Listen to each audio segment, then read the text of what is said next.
ایک نوجوان لڑکا حضور کی بارگاہ میں حاضر ہوتا ہے، عرض کرتا ہے یا رسول اللہ صلی اللہ علیہ وسلم، کھجوروں کا میرا ایک باغ ہے اور میں چاہتا ہوں کہ وہاں اس باغ کے ارد گرد ایک دیوار بناؤں، لیکن یا رسول اللہ صلی اللہ علیہ وسلم میرا ایک پڑوسی ہے، ہمسایہ ہے، اس کا درخت درمیان میں آ گیا ہے، اگر میں وہ دیوار بناتا ہوں تو اس کا درخت دیوار کے اندر آتا ہے اور دیوار ٹیڑھی ہو جائے گی، یا رسول اللہ صلی اللہ علیہ وسلم میں نے اس سے کہا ہے یہ درخت مجھے بیچ دو، وہ بیچتا بھی نہیں، میں نے پہلے کہا مجھے دے دو، اس نے کہا نہیں دوں گا، میں نے کہا بیچ دو، وہ بیچنے کے لیے بھی تیار نہیں ہے، یا رسول اللہ صلی اللہ علیہ وسلم میری مدد فرمائیے۔ اب وہ یتیم تھا، حضور کی بارگاہ میں حاضر ہوا، نبی کریم صلی اللہ علیہ وآلہ وسلم نے فرمایا اس پڑوسی کو بلاؤ، حضور کی بارگاہ میں حاضر ہوا، حضور نے فرمایا یہ درخت دے دو اس کو، اس نے کہا میں نہیں دیتا یا رسول اللہ صلی اللہ علیہ وسلم، وہ غصے میں تھا، بہت ناراض تھا کہ اس بچے نے حضور کی بارگاہ میں شکایت کیوں کر دی، حضور نے ارشاد فرمایا اس کی رقم لے لو، پیسے لے لو، یہ درخت بیچ دو، اس نے کہا میں بیچتا بھی نہیں ویسے بھی نہیں دیتا، حضور اکرم صلی اللہ علیہ وآلہ وسلم نے ارشاد فرمایا، مسند امام احمد بن حنبل کی روایت ہے،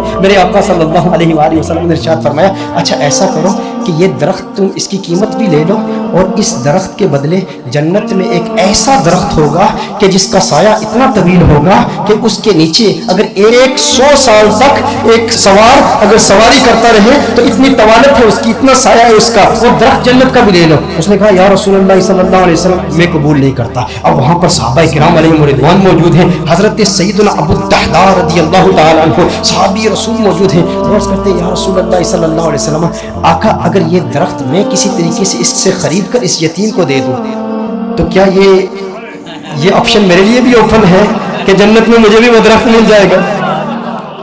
اگر یہ درخت اس کے پڑوسی سے میں خرید کر اس یتیم کو دے دوں، میں کہتا ہوں یتیم سے میرے آقا صلی اللہ علیہ وسلم کو کس قدر پیار ہے، میرے آقا صلی اللہ علیہ وسلم سے عرض کرتا ہے کہ اگر یہ کسی طریقہ سے خرید لوں، خرید کر میں اس یتیم کو دے دوں تو کیا یہ آپشن میرے لیے بھی اوپن ہے؟ نبی کریم صلی اللہ علیہ وسلم نے ارشاد فرمایا ہاں تیرے لیے بھی ہے۔ حضرت ابو الدحداء رضی اللہ تعالی عنہ فوراً اس شخص کے پاس جاتے ہیں، آپ فرماتے ہیں تو مجھے جانتا ہے؟ کہا جانتا ہوں، تو وہی ہے نا جس کے باغ میں 600 کھجور کے بڑے بڑے درخت ہیں، تیرا باغ اتنا مشہور ہے کہ مدینہ منورہ کے بڑے بڑے تاجر تیرے باغ کی کھجوریں کھانے کے انتظار میں رہتے ہیں، اور اس باغ کے اندر پھر اتنا بڑا محل تعمیر کیا ہوا ہے، میٹھے پانی کا کنواں ہے، تو اتنا مشہور بندہ ہے، تیرے باغ کے چرچے تو پورے مدینے میں ہیں، پورے شہر میں ہر بندہ تجھے جانتا ہے۔ اس نے کہا کہ دیکھو کہ اگر تیرے اس ایک درخت کے عوض میں تمہیں اپنے 600 کھجور کے درختوں کا باغ دے دوں تو یہ سودا قبول ہے؟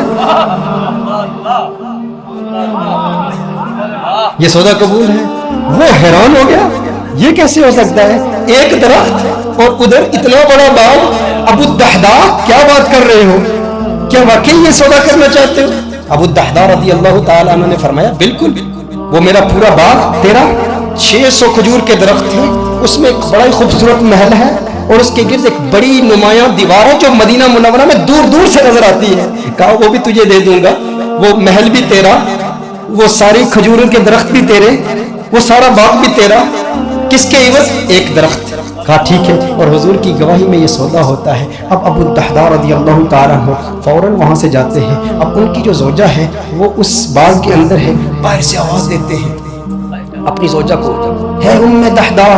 ذرا باہر آؤ باہر آؤ، میں نے اس باغ کو بیچ دیا ہے۔ اب ام دحداء جانتی ہیں یہ بہت بڑا تاجر ہے، بہت بڑا بزنس مین ہے، خسارے کا سودا نہیں کرتا، کبھی خسارے کا سودا نہیں کرتا۔ ام دحداء نے کہا ہے ابو الدحداء کیسے سودا کیا ہے؟ کہا جنت کے ایک درخت کے عوض میں نے بیچا ہے۔